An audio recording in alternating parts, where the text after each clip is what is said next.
I want to take you to get out your pictures of Japan, childhood and family.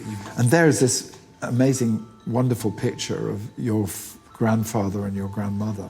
Yes, these are my grandparents on my father's side, and we lived in a three-generational household in Nagasaki.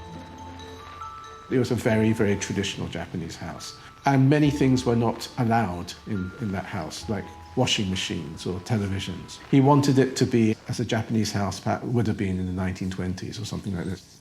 In front of samurai heirlooms. Yes, I've got it, yes.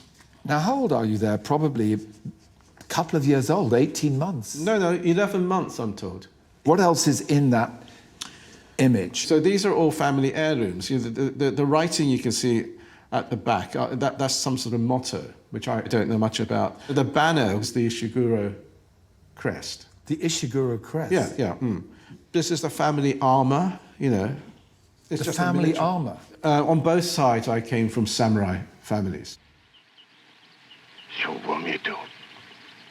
For a post-war generation, you know, sort of who were cinema going, of course, for samurai means Kurosawa. It means fantasy and fiction. I would say, you know, samurai values, samurai ways of thinking, I don't really think of it as anything to do with fantasy. Actually, the Kurosawa films are very grounded in reality. The Japanese sword fight was that you drew your sword, you killed. You know, one of you died, one of you won. You put your sword back in your scabbard. You know. These particular swords behind me, their blades had been removed during the American occupation. The Americans insisted that all weapons had to be handed in, which is understandable. You know, they're coming to occupy a country that they've been at war with. And my grandfather had had the foresight to think, well, actually, if we just remove the blades and replace them with wooden blades, they will not have to be taken away. On my mother's side, I think they were given up to the occupation. And they're probably hanging on some wall somewhere as a souvenir in Minneapolis.